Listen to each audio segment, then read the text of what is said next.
Hi, I'm Robin Forster with Feel So Alive, and it is my pleasure to introduce to you Austin Loveys. And I just to let you know, I'm going to look down at my notes now and then and probably take some notes because from what I hear, Austin has got some great tips. And he is with Cascadia Construction and Plumbing. And we're getting into spring, and it's that time of year when we start looking at our houses and going, oh, does that need maintenance? So, Austin, why don't you tell us a little bit about yourself, how you got into construction, and a little bit about your background? Okay. Yeah. So I came to Eugene when I was 2 years old. I've been here for 34 years. Went to high school and college, graduated from the University of Oregon in 2005. And now I live with my wife and two kids here in Eugene and love it. How I got into construction was I actually worked for the local hardware store, Jerry's, when I was in high school and in college. And that piqued my interest. And then on the weekends, I'd go and work with, my dad and be able to kind of apply some of those things that I was learning at Jerry's and seeing at Jerry's to real world applications. So that's how I kind of got into the construction. And after college, I did some traveling in the summer times, and in the winter and the fall, I'd do construction, find different construction jobs and teams, and work with them. And so that's how I got into the construction field. Oh, so this is kind of in your blood, so to speak, because you've It been is. doing it since forever, kind of thing. Right. It feels like it, yes. Yeah. Yeah, but that's nice coming from a consumer's point of view because then you know tips and tricks, I'm guessing, that it would take me forever to figure out, and you've already figured that out because you had to do that once or twice. Yeah, it helps. And another thing that helps is just working with good other contractors and figuring out tips from the professionals, like whether it's drywall or whether it's, the electrical or tile, working with the professionals that deal with that on every day helps me in my process in preparing a project. Oh, neat. Okay, that makes sense. And then can you tell me a little bit about how this has benefited others? Some of the things that you have done to help other people out? Yeah. So when I married my wife, she was going back and forth to Africa doing missionary work. And so that's one of the things that when we got married, we decided we'd go do and give back. And so we were over in Zambia and working with street kids, with homeless kids, and trying to work on ways to get them off the streets. And one of my responsibilities was teaching them a trade. So in the construction field, whether it's masonry, electrical, or plumbing, and seeing if that was an interest to them, and then helping nurture them into a trade school, a trade program over there.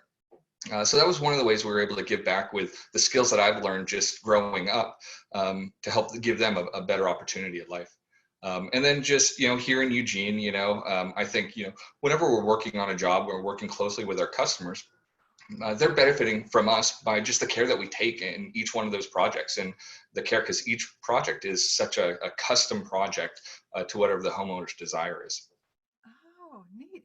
I didn't know that you were doing missionary work and that you were teaching kids a craft or a Yeah, skill. yeah, yeah. Yeah, how neat. Um, okay, so today what I'm thinking about is for you to share with us, and you and I talked before, and you were mentioning that you had a list of things as homeowners that we should be looking at or thinking about, and I was sharing with you my looking at the skylight and the custom woodworking and looking at the fir needles that have been up there, and it's looking like it's going to need some work. Mm. So why don't you tell us what are some of the things as homeowners that we need to be aware of, start looking at, or do, or hire someone to do? Because in our household, my husband and I are both old, so climbing around a roof on a second story, not really very exciting. Yeah, yeah. So we'll just start at the top of the house and work our way down. If you can walk around your house and you do notice debris up on your roof, then that debris needs to get off your roof, or else it'll be slowing the flow of water, creating backups, and eventually leading to roof leaks. And so if you can't get up on the roof, then have a qualified contractor get up there and inspect your roof and also clean it. Look for moss. And try and remove that moss or treat the roof in order to kill that moss. um, you see a lot of, or you can see people, homeowners specifically, getting up on a roof and using a hose or a pressure washer or a broom to try and get some of that moss off. And that's not the way you want to go about it, especially on composite roofs, because they have granules up on that roof. It's that texture, kind of that sand texture on that 3-tab shingle, that's helping with keep the UV rays off of the actual waterproof coating. And so when you're pressure washing or you're using a broom, you're actually knocking those granules off and decreasing the lifespan of your roof. So making sure that you're That's taking not care good. in getting that moss off, or you're hiring a qualified contractor to take care of that, in order to just maintain your roof and keep the longevity that you currently have. So cleaning off the roof is the first step. Then checking your downspouts and your gutters. You want to make sure that when water is flowing off of your roof, it's flowing down away from the building and away from your foundation. So you want to make sure that your gutters are clean. And then while you're cleaning your gutters, inspect for dry rot and see if water's getting behind your gutter and affecting your fascia and creating any issues with that.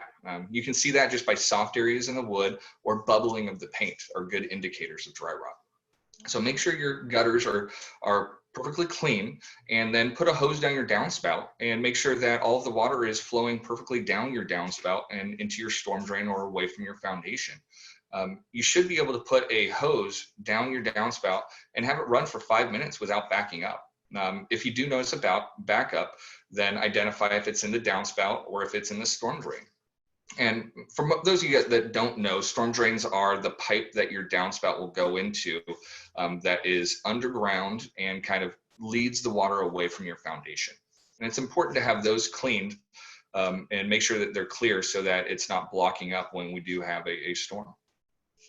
Interesting. Okay, I didn't know about that, and I think that I see a hose in our future. This is really good. Okay, keep going. So in the wintertime, a lot of people put foundation vent covers over the vents in your foundation to limit cold air from going underneath the house, maybe causing any broken pipes, but it's necessary to get airflow underneath the house. And so making sure you remove any of those vents that you may have put over there during the wintertime is important, so that you do have proper airflow under your foundation, and that will help decrease the chance of having any mold underneath your house. Oh, yeah, mold is bad. Yeah, it's not good. So those are just a couple of things that you can do, to just make sure that your house is ready for the springtime and that it's made it through the wintertime properly. If you do notice any, or identify any issues, whether your storm drains aren't flowing properly or you see dry rot, addressing them immediately is important, because the longer those go without attention and being repaired, the greater the repair cost is going to be down the road. Oh, yeah, and that's not fun. Yeah.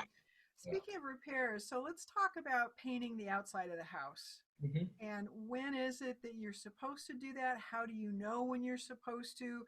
Pressure washing, because I've noticed we have a little bit of green on one side in one section, and I'm thinking that's not a good thing. Yeah. So, what's your suggestion for that? Yeah. So if you notice paint starting to peel, you should be rinsing your house off, pressure washing it lightly. You don't want to put the pressure washer directly against your siding and actually just be chipping that paint away. But you want to see if you do have paint starting to pull away from the siding and it's starting to chip up. The paint is great because it's great for aesthetics, but it also serves a purpose. It seals up wood, it seals up your siding, and protects it from the elements. So if you see it starting to chip away in paint, then it's time to bring a painting contractor out there and see if you need to paint the whole house, or if you just need to paint, an affected side that's getting more weather than the other sides. Huh, interesting. Okay, that's good to know because I'm going to have to go check this one side Yeah. of the house. And then I'm thinking, we're coming into springtime. People have been cooped up in their homes. Hopefully, eventually, we'll be able to get out of our homes.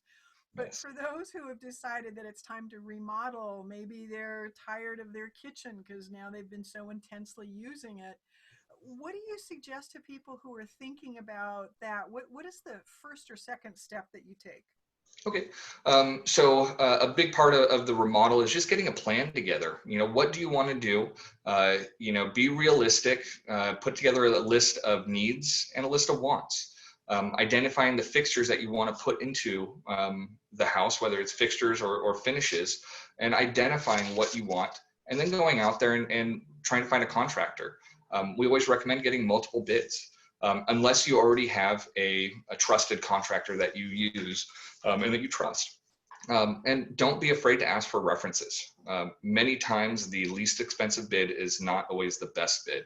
It's not the best fit for you. You know, it's an investment into your property, and you want to make sure that the people that are doing the work that aren't cutting corners, that they're going to do exactly as they tell you they're going to do. And so best way to kind of figure that out is check their references. The other thing is make sure when you're comparing bids that the bids are detailed, that they're identifying exactly what the contractor is going to be providing, to make sure that there aren't anything that was missed that's going to have to add additional costs down the road for the project. And then lastly, make sure the contractor comes with a contract.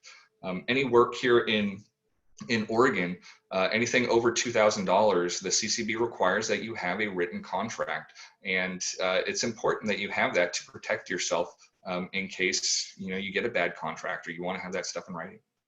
Oh, I had no idea. That's good to know. Yeah. Well, Austin, I appreciate all the time that you've given us, and we're running up against the clock. I know that you've got other things you need to do, but do you have one last thing that you would like to say, or can we just say goodbye and thank everybody for watching?